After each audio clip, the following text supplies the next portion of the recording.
Zahan Levarko, who's the former army of the Israeli Defense Forces.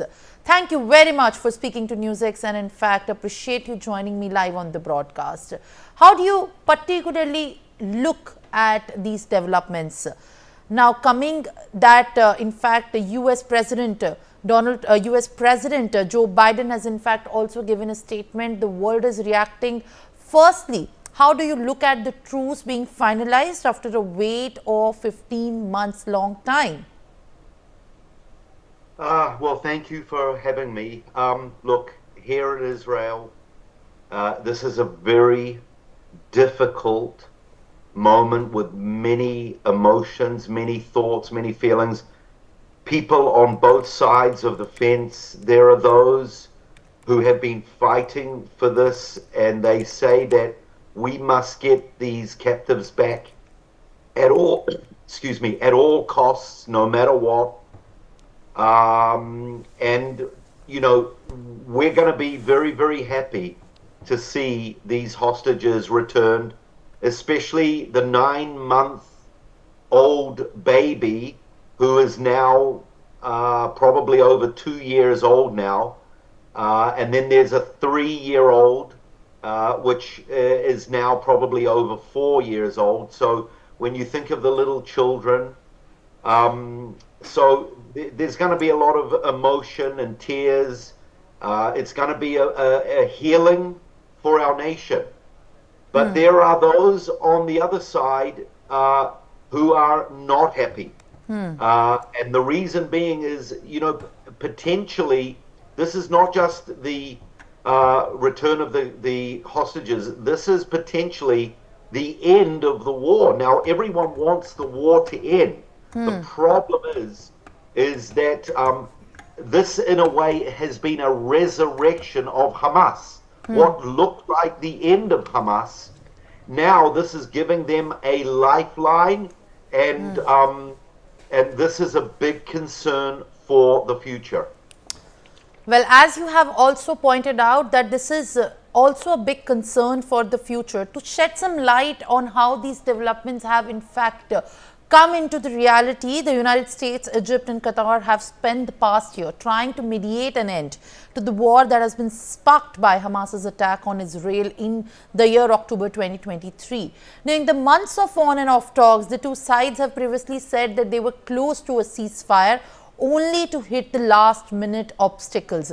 And when you look at these developments, and in fact the IDF that has been continuing to prevent the territory in the ongoing conflict, how do you look as a solution after the truce has been achieved? How do you look the days ahead, as the withdrawal is still in fact pending and it will happen in the phases? You know, Israel is a democracy, and we're not a nation of aggressors. We did not start the war, and we do not want a war. In fact, we pulled out of the Gaza Strip in 2004, 2005.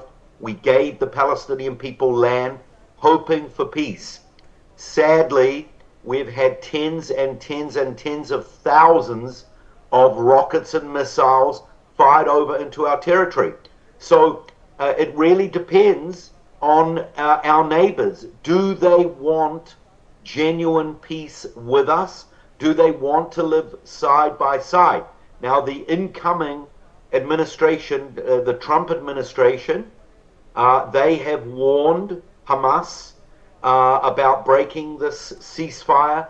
They have also said, Trump said, that Gaza will no longer be an underground hiding place, because we know that with the billions and billions and billions of dollars, and I'm talking hundreds of billions of dollars over the last 20 years, that the United Nations, the United States, NATO, the European Union have given to the Palestinian Authority, instead of building infrastructure and helping the economy and education, where has it gone? It's gone to building underground systems, 300 miles of underground systems and building stockpiles of weapons of destruction. So he hopefully will be monitoring the Gaza Strip to make sure what happened on October the 7th does not happen again. Now that you are also talking about how Israel is going to plan ahead for the functioning, international aid agencies are also calling for an urgent and major scaling up of the humanitarian access to Gaza. Given nearly 47,000 people have also been killed and there are a lot more that have been displaced and property has also been vandalized following the Israel and Hamas's agreement now to the ceasefire and the hostage deal. The Israeli cabinet is expected to vote on Thursday to whether to ratify a highly anticipated ceasefire and the hostage release deal agreed between Hamas and Israel. How do you look forward to that? Well, look, as I said, there's sentiments and feelings and thoughts on both sides of the fence. I think it will be signed. I think it will go ahead. There are people, members of our government on the right side who do not want this to go ahead, and they've even threatened to pull down the government that if it does go ahead. However, I do believe it will go ahead. And like I said, we are waiting for our captives to come home. It's going to be a 42-day process. The hostages are going to be released in small doses. So let's see how it unfolds. Let's see if this ceasefire does hold.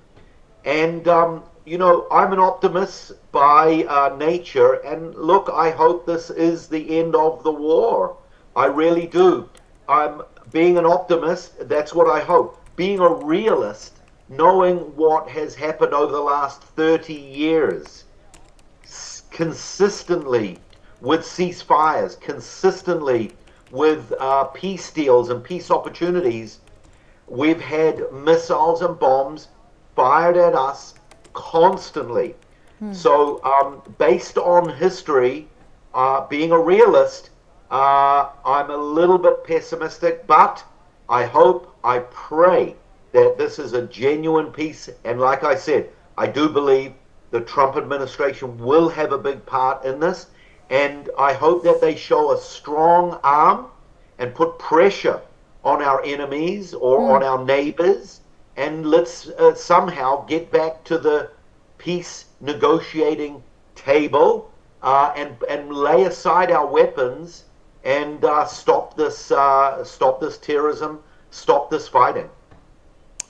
Well, thank you very much for in fact speaking to us and joining us live on this morning, where former Israel military chief joining me live on the Mr.